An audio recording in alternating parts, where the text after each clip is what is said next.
Boss season 6-ല് commoner ആയിട്ടുള്ള റസ്മിൻ ബായുടെ ഒരു വീഡിയോയിൽ അവർ പറയുന്നത് ഞാൻ കേട്ടാണ്. നൂറയ്ക്ക് ടിക്കറ്റ് ഫിനാലൊക്കെ കിട്ടി, എന്നിട്ട് ടോപ്പ് 5-ല് ബിഗ് ബോസ് ഇടം കൊടുത്തില്ല എന്നുള്ളത്.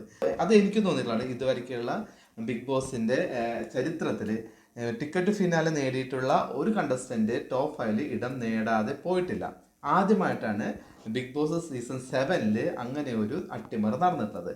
പക്ഷേ ഇത് മുമ്പും ബിഗ് ബോസ് പല റൂൾസും തെറ്റിച്ചിട്ടുണ്ട്. അതിൽ പ്രധാനപ്പെട്ട ഒരു റൂളാണല്ലോ എലിമിനേറ്റഡ് ആയിട്ട് പുറത്ത് പോയിട്ടുള്ള കണ്ടസ്റ്റൻസ് റീ എൻട്രി ചെയ്യുമ്പോൾ പുറത്തുള്ള കാര്യങ്ങളൊന്നും പറയാൻ പാടില്ല എന്ന് പറഞ്ഞത്.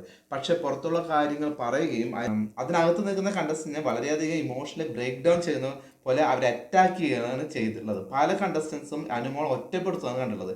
ഇതൊന്നും നമ്മൾ മറ്റൊരു ബിഗ് ബോസ് സീസണിൽ കണ്ടിട്ടില്ലാത്തൊരു കാര്യമാണ്. പുറമത്തെ കാര്യങ്ങളൊക്കെ അവർക്ക് വളരെയധികം ബുദ്ധിമുട്ട്, ബുള്ളിങ് ഒക്കെ ഉണ്ടെങ്കിലും അവർ മൗനമായി നിന്ന് ഇവർക്ക് നല്ല രീതിയിലുള്ള ഒരു സപ്പോർട്ട് കൊടുക്കുന്നതാണ് നമ്മൾ ഇതുവരെയ്ക്കും കണ്ടിട്ടുള്ളത്. പക്ഷെ ആദ്യമായിട്ട് ബിഗ് ബോസ് സീസൺ 7-ലാണ് ഇത്ര അധികം അറ്റാക്കിങ് ഒരു കണ്ടസ്റ്റൻ്റെ അടുത്ത് എലിമിനേറ്റ് ആയി പോയിട്ടുള്ള കണ്ടസ്റ്റൻസ് ഒരു ഗൂഢ പദ്ധതി പുറത്തുനിന്ന് ഇട്ടിട്ട് ഇതിനകത്ത് വന്ന പോലെ നമുക്ക് തോന്നുന്നത്. അപ്പോഴൊന്നും പറയാതിരുന്ന റസ്മിൻ ബായിക്ക് ഇത് മാത്രമാണോ ഒരു പരാതിയായിട്ട് പറയാനുള്ളത്? അപ്പൊ എന്തുകൊണ്ടാണ് റസ്മിൻ ബായി അതിനെക്കുറിച്ച് പറയാതിരുന്നത്? നൂറ ജയിക്കുന്ന റസ്മിൻ ബായിക്ക് ഭയങ്കര ആഗ്രഹം ഉണ്ടായിരുന്ന ഒരാളാണ്. പെട്ടെന്ന് എലിമിനേറ്റ് ആയി പോയപ്പോൾ ഒരു വിഷമം അദ്ദേഹം.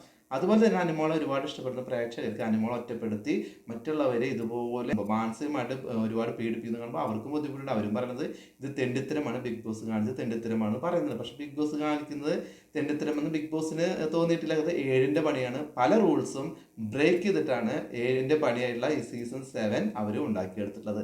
അപ്പോൾ നമ്മൾ ആരും പറഞ്ഞ ഒരു കാര്യമില്ല. നൂറ ടോപ്പ് 5-ൽ എത്താതെ എലിമിനേറ്റ് ആയി പോയെങ്കിൽ അതും ഒരു വിധിയായിട്ട് നമുക്ക് കണക്കാക്കാം. അത്രയേ ഉള്ളൂ റസ്മിൻ ബായി.